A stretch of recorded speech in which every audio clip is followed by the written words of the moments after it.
ರಾಜ್ಯದಲ್ಲಿ micro finance ಸುಗ್ರೀವಾಜ್ಞೆ ಜಾರಿ ವಿಚಾರಕ್ಕೆ ಸಂಬಂಧಪಟ್ಟಂತೆ ಮೈಕ್ರೋ ಫೈನಾನ್ಸ್ ಸುಗ್ರೀವಾಜ್ಞೆಗೆ ಕೊನೆಗೂ ಅಂಕಿತ ಬೀಳುವ ಸಾಧ್ಯತೆ ಇರುವಂತದ್ದು ರಾಜ್ಯಪಾಲರು ಅಂಕಿತ ಹಾಕಿದ್ದಾರೆ ಅನ್ನುವಂತ ಮಾಹಿತಿ ಇದೆ. ಕೊನೆಗೂ ಸುಗ್ರೀವಾಜ್ಞೆಗೆ ರಾಜ್ಯಪಾಲರಿಂದ ಅಂಕಿತ ಬಿದ್ದಿದೆ. ಮೈಕ್ರೋ ಫೈನಾನ್ಸ್ ಸುಗ್ರೀವಾಜ್ಞೆಗೆ ಕೊನೆಗೂ ಬಿತ್ತು ರಾಜ್ಯಪಾಲರಿಂದ ಅಂಕಿತ. ಸುಗ್ರೀವಾಜ್ಞೆಗೆ ಅಂಕಿತ ಹಾಕಿದ ರಾಜ್ಯಪಾಲರು ಸುಗ್ರೀವಾಜ್ಞೆಗೆ ಅನುಮೋದನೆಯನ್ನ ನೀಡಿದ್ದಾರೆ. ರಾಜ್ಯಪಾಲರು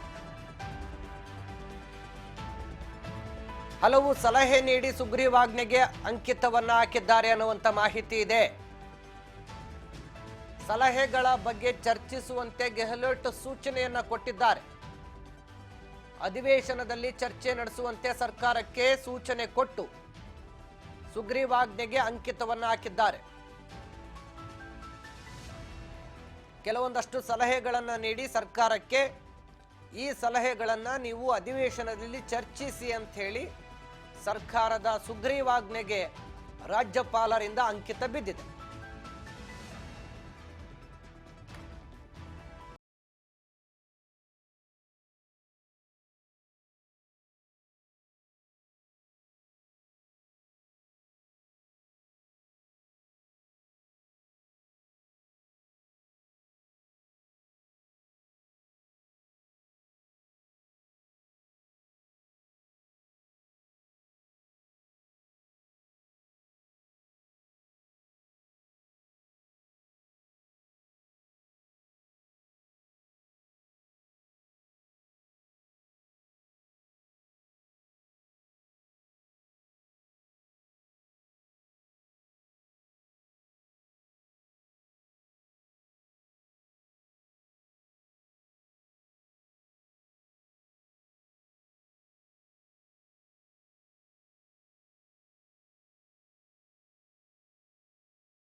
ಈಗ ರಾಷ್ಟ್ರಪತಿ ರಾಜ್ಯಪಾಲರ ಅಂಕಿತ ಬಿದ್ದ ಮೇಲೆ ಸುಮಾರು ಸುಗ್ರೀವಾಜ್ಞೆಗೆ 90 ದಿನಗಳ ಕಾಲಾವಕಾಶ ಇರುತ್ತೆ. ಅದರೊಳಗಡೆ ಅವರು ಅಧಿವೇಶನದಲ್ಲಿ ಚರ್ಚೆ ಮಾಡಿ ಅದನ್ನ ಅಧಿಕೃತ ಕಾಯ್ದೆ ಮಾಡಬೇಕಾಗತ್ತೆ. ಆ ಒಂದು ವಿಚಾರಕ್ಕೆ ಸಂಬಂಧಪಟ್ಟಂತೆ ಆ ಸಂದರ್ಭದಲ್ಲಿ ಒಂದಷ್ಟು ವಿಚಾರಗಳ ಬಗ್ಗೆ ನೀವು ಗಮನ ಹರಿಸಿ ಅಂತೇಳಿ ಸೂಚನೆಯನ್ನು ಕೊಡುವ ಮೂಲಕ ಸಲಹೆಗಳನ್ನು ಕೊಡುವ ಮೂಲಕ ಸುಗ್ರೀವಾಜ್ಞೆಗೆ ಸದ್ಯ ರಾಜ್ಯಪಾಲರು ಅಂಕಿತವನ್ನ ಹಾಕಿರುವಂಥದ್ದು.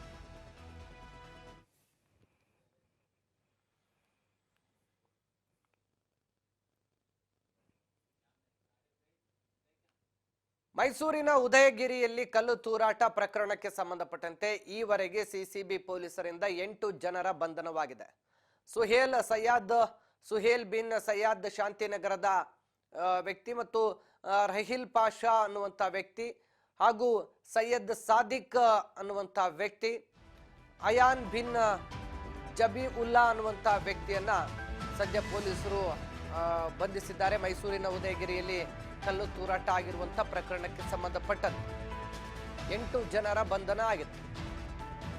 8 ಜನರನ್ನ ಈಗಾಗಲೇ ಪೊಲೀಸರು ಬಂಧಿಸಿದ್ದಾರೆ. ಮೈಸೂರಿನ ಉದಯಗಿರಿಯಲ್ಲಿ ನಡೆದಿರುವಂತಹ ಕಲ್ಲು ತೂರಾಟ ಪ್ರಕರಣದಲ್ಲಿ ಸೈಯದ್ ಸುಹೇಲ್ ಅನ್ನುವಂಥ ವ್ಯಕ್ತಿ ಹಾಗೂ ರಹಿಲ್ ಪಾಷಾ ಅನ್ನುವಂಥ ವ್ಯಕ್ತಿ ಹಾಗೂ ಸೈಯದ್ ಸಾದಿಕ್ ಅನ್ನುವಂಥ ವ್ಯಕ್ತಿ, ಅಯಾನ್ ಬಿನ್ ಜಬೀಉಲ್ಲಾ ಅನ್ನುವಂಥ ವ್ಯಕ್ತಿ, ಏಜಾಜ್ ಬಿನ್ ಅಬ್ದುಲ್ ಅನ್ನುವಂಥ ವ್ಯಕ್ತಿಯನ್ನ ವಶಕ್ಕೆ ಪಡೆದಿದ್ದಾರೆ. ಸಾದಿಕ್ ಪಾಷಾ ಹಾಗೂ ಅರ್ಬಾಜ್ ಶರೀಫ್, ಶೋಹೇಬ್ ಪಾಷಾ ಹೀಗೆ ಒಟ್ಟು 8 ಆರೋಪಿಗಳನ್ನ ಸದ್ಯ ಪೊಲೀಸರು ತಮ್ಮ ವಶಕ್ಕೆ ಪಡೆದಿದ್ದಾರೆ.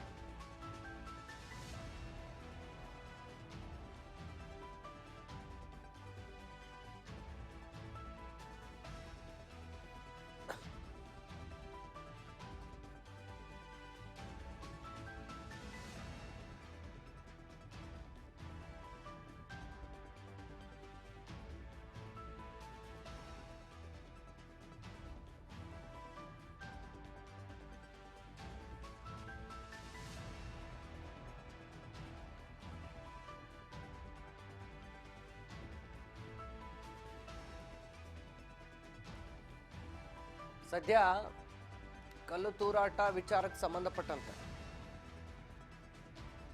ಏನು ಸಿಸಿಬಿ ತನಿಖೆಯನ್ನು ನಡೆಸ್ತಾ ಇದೆ. ಸಿಸಿಬಿ ತನಿಖೆಯಲ್ಲಿ ಈಗ ಕೆಲವರನ್ನ ಐಡೆಂಟಿಫೈ ಮಾಡಿ ಬಂಧಿಸಲಾಗಿದೆ. ಈಗ ಕೆಲವೊಂದು ಹೆಸರುಗಳನ್ನು ಈಗಾಗಲೇ ತಾವು ಕೇಳಿದ್ರಿ. ಆ ವ್ಯಕ್ತಿಗಳನ್ನ ತಮ್ಮ ವಶಕ್ಕೆ ಪಡೆದು ವಿಚಾರಣೆಗೆ ಒಳಪಡಿಸಲಾಗಿದೆ. ಅದರ ಜೊತೆಗೆ ಒಬ್ಬ ಮೌಲ್ವಿಯ ಹೇಳಿಕೆಯು ಕೂಡ ಪ್ರಚೋದನಕಾರಿಯಾಗಿತ್ತು. ಈ ಹಿನ್ನೆಲೆ ಮೌಲ್ವಿಯನ್ನ ಕೂಡ ಹುಡುಕಾಟ ನಡೆಸ್ತಾ ಇದ್ದಾರೆ. ಇದೇ ವಿಚಾರಕ್ಕೆ ಸಂಬಂಧಪಟ್ಟಂತೆ ಹೆಚ್ಚಿನ ಮಾಹಿತಿಯನ್ನು ಕೊಡ್ತಾ ಹೋಗ್ತಾರೆ ನನ್ನ ಸಹೋದ್ಯೋಗಿ ಮೈಸೂರಿನ ಪ್ರತಿನಿಧಿ ಪುಟ್ಟಸ್ವಾಮಿ ಫೋನ್ ಸಂಪರ್ಕದಲ್ಲಿ ಜಾಯ್ನ್ ಆಗಿದ್ದಾರೆ. ಪುಟ್ಟಸ್ವಾಮಿ, ಈಗಾಗಲೇ ಈ ಉದಯಗಿರಿ ಪ್ರಕರಣ ಏನಿದೆ ಸಾಕಷ್ಟು ದೊಡ್ಡ ಮಟ್ಟದಲ್ಲಿ ಚರ್ಚೆ ಗ್ರಾಸ ಆಯಿತು. ಈ ಗಲಭೆಗೆ ಮುಖ್ಯ ಕಾರಣ ಮೌಲ್ವಿ ಅನ್ನುವಂಥದ್ದಾಯ್ತು.